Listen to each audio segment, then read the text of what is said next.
अलीशा की लाइफ में मसा कैसे आया? क्या बताया था मैंने पिछली बार आपको? क्योंकि वो संगति में रहता था।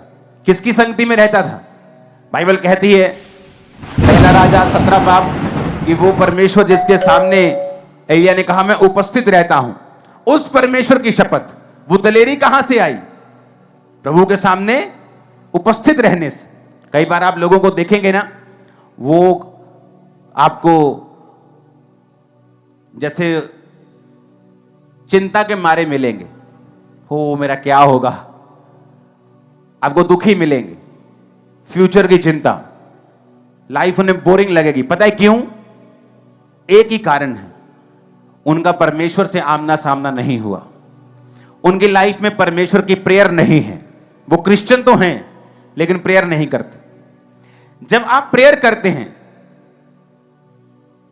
हो सकता है वो बीमारी वहीं की वहीं खड़ी हो कुछ देर के लिए, लेकिन उस बीमारी को देखने का नजरिया, उसको टैकल करने का तरीका और लाइफ को जीने का तरीका बदल जाता है। विश्वास चेंज हो जाता है और वही होता है जो फर्क डालता है। एक फर्क जो एक गवाही पाए हुए इंसान और ना पाए हुए इंसान के बीच में, वही फर्क होता है। अब हमने क्या देखा? एलिया जो अलीशा का स्पिरिचुअल फादर था, वो परमेश्वर की उपस्थिति में रहता था, अपना समय परमेश्वर के साथ बिताता था। दलेरी का कारण कि वो बहुत अमीर था? नहीं, क्योंकि जब उसने राजा को बोल दिया तो उसके पास इतना भी स्टॉक नहीं था।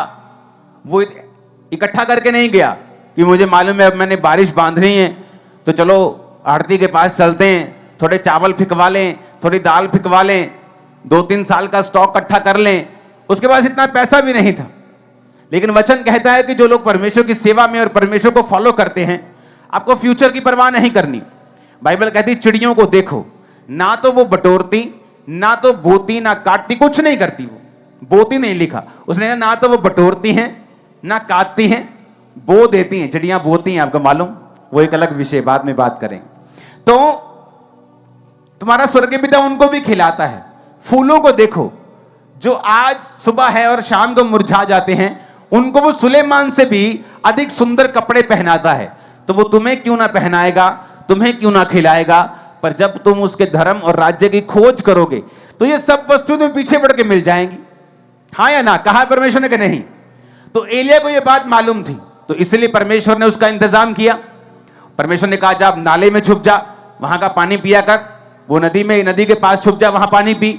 नदी का पानी सूख गया। उसने कहा जा सारपत में एक औरत के पास, विधवा के पास, मैंने उसे तुझे खिलाने की आज्ञा दी है। उसके पास एक ही रोटी थी, एक ही रोटी का आटा और तेल था।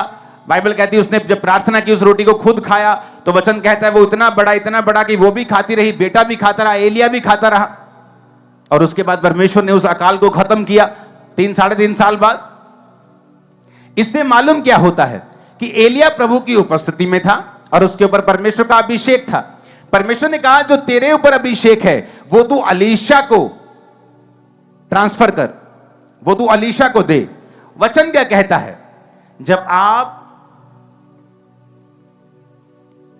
इसकी 3 बाब की 11 आयत को पढ़ते हैं, यहोशापात ने कहा क्या कोई यहां यहोवा का नबी है?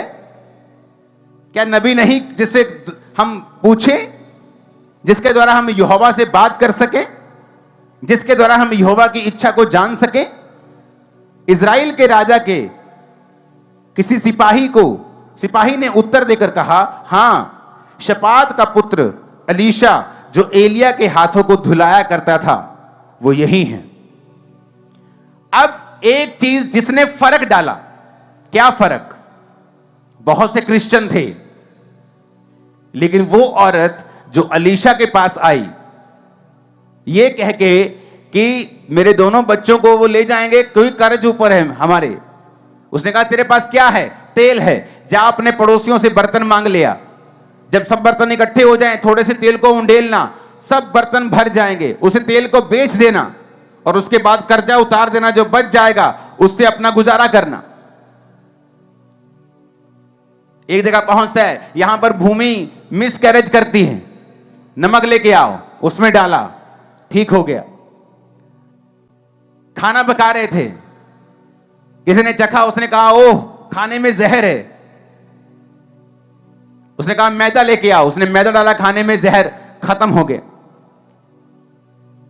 कुल्हाड़ी से पेड़ काट रहे थे, मांगी हुई कुल्हाड़ी थी, उसकी बेंट, उसका लोहे का हिस्सा गिर के नदी के अंदर चला गया। उसने कहा कहां गया? जब वो इलीशा को कहा, उसने कहा वहां। उसने, बाइबल कहती है, वहां पे छड़ी डाली, लकड़ी डाली और लोहे का हिस्सा तैरकर ऊपर आ गया। मिरेकल्स हुए। जब मिरेकल्स हुए, आप देखेंगे छुटकारा हुआ। छुटकारा हुआ क्योंकि मसा एलीशा के ऊपर था। लोगों की लाइफ में छुटकारा तब होता है जब वो संगति करते हैं उन लोगों के साथ जिनके ऊपर परमेश्वर का अभिषेक है।